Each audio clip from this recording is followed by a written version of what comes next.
हाल ही में जापान की नई प्रधानमंत्री बनी साने ताकाइची और हाल ही में जापान और भारत के बीच में एक समुद्री सैन्य अभ्यास शुरू हुआ, जिमैक्स या जाइमैक्स। अब साने ताकाइची तो अभी प्रधानमंत्री बनी है, लेकिन यह अभ्यास जाइमैक्स या जिमैक्स बहुत पहले से हो रहा है, 2012 से हो रहा है। तो 2025 में यह जो अभ्यास हो रहा है क्यों खास है और यह अभ्यास आखिर होता ही क्यों है, इससे भारत और जापान को क्या फायदा होगा और उससे जुड़े हुए कुछ अहम तथ्य क्या हैं, इस वीडियो में चलिए समझते हैं। सबसे पहली बात, इसका नाम जो है क्लियर कर दे कि जिमैक्स और जाइमैक्स दोनों नाम मैं आपको क्यों बोल रहा हूं। दूसरी बात, आईएनएस सह्याद्री जो कि इस एक्सरसाइज में भारतीय नौसेना की तरफ से शामिल होने के लिए गया था, उसके बारे में भी कुछ चीजें आपको जानना जरूरी है। तो चलिए सबसे पहले यही जानते हैं, जापान इंडिया मैरीटाइम एक्सरसाइज, इसी को कहा गया जाइमैक्स। तो जे ए से जापान, आई से इंडिया, फिर मैरीटाइम एक्सरसाइज हो गया। तो कहीं कहीं पे तो जे ए की जगह ए नहीं रहेगा, सिर्फ जी रहेगा, तो वो हो जाएगा अभ्यास जिमैक्स। तो ये दोनों चीजें एक हो गई। दूसरी बात कि यह अभ्यास 2012 से जब शुरू हुआ है और 2012 से चल रहा है, तो चलने के लिए वजह क्या है? तो वजह है इंडियन ओशन रीजन में, हिंद प्रशांत क्षेत्र में भारत अपना एक सहयोगी के रूप में जापान को जब देखता है, तो वहां पे जो चीन का दबाव उस क्षेत्र में ना आए, उसके लिए भारत के अपने सहयोगी बने हुए हैं, और भी कई हैं। अब यहां पे बात आती है भारत की तरफ से कौन भागीदारी लेने गया। देखिए, ये सैन्य अभ्यास हो क्यों रहा है? जापान के पास कुछ अतिरिक्त जानकारी है, भारत के पास कुछ अतिरिक्त जानकारी है। भारत किसी मामले में उससे ज्यादा बेहतर तरीके से कुछ सिचुएशन को हैंडल करता है, जापान कुछ मामले में अलग तरीके से। तो ये सेना के स्तर पर अगर हम बात करें, तो मान लीजिए कि भारतीय नौसेना पनडुब्बी से निपटने में माहिर है, जापान की नौसेना इस मामले में निपटने से माहिर है कि जब दो जहाज आपस में साथ में चल रहे हो, एक दूसरे को सहयोग करना है तो वो कैसे करेंगे, या एक दूसरे को भोजन देना है, चलते हुए जहाज में सामान देना है या सामान ट्रांसफर करना है तो कैसे करेंगे। तो अभ्यास में यही सब चीजें होता है जिसमें लोग सीखते हैं कुछ, या कुछ ऐसी सिचुएशन मान के चलते हैं कि अब ऐसा हो गया तो अब हम आपस में मिलकर कैसे रिएक्ट करेंगे, और एक दूसरे से इसी बहाने कुछ सीख जाएंगे। तो यही अभ्यास हो रहा था। तो इसके लिए भारतीय नौसेना की तरफ से आईएनएस सह्याद्री गए। अब आईएनएस सह्याद्री जो समुद्री जहाज गया नौसेना का, ये क्या है? यह है स्टील फ्रिगेट, हम इसको कहेंगे स्टील फ्रिगेट युद्धपोत। तो ये स्टील फ्रिगेट का मतलब क्या है? स्टील फ्रिगेट का मतलब ये है कि एक ऐसा जहाज है जो कि लड़ने के लिए तो है ही, लेकिन दुश्मन पहचान भी नहीं पाएगा, पकड़ भी नहीं पाएगा, क्योंकि उसके रडार में आसानी से ये पकड़ में आएगा नहीं। इसे इस तरह से डिजाइन किया जाता है, इसीलिए कहा जाता है स्टील फ्रिगेट। अब यह किस श्रेणी का है? तो यह शिवालिक श्रेणी का है।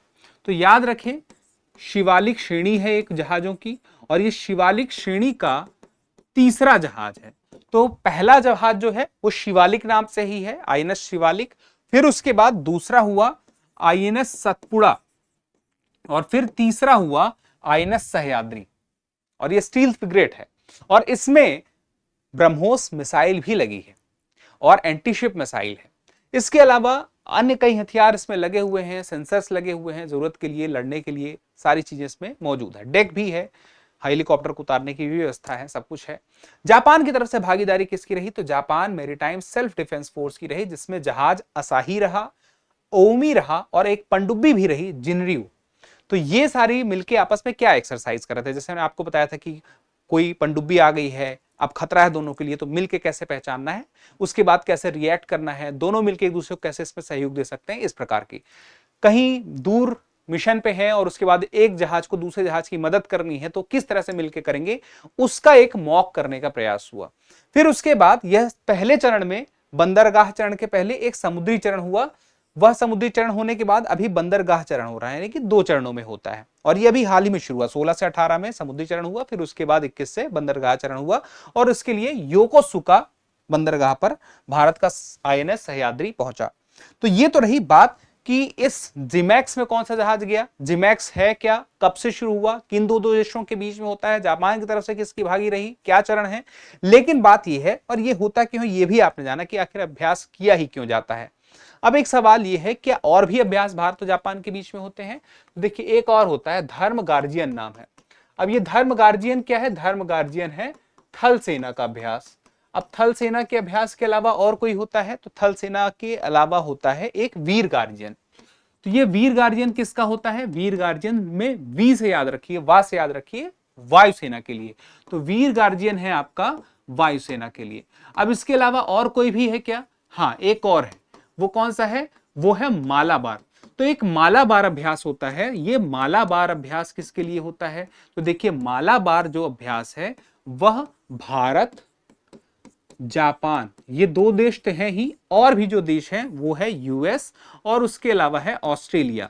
तो इन देशों का नाम देख के आपको कुछ याद आ रहा है?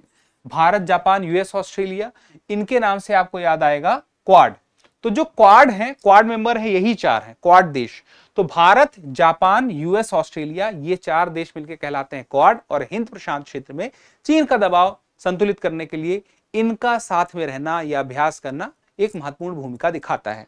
तो अभ्यासों के नाम आपको याद रहे, धर्म गार्जियन, वीर गार्जियन, ऑपरेशन मालाबार, इसके अलावा अभ्यास मालाबार जिसको हम कहेंगे, उसके अलावा जिमैक्स। तो ये महत्वपूर्ण बातें थी। एक छोटा सा सवाल है आपसे कि यह जो जिमैक्स है, जापान इंडिया मैरीटाइम एक्सरसाइज, इसकी शुरुआत किस वर्ष से हुई थी?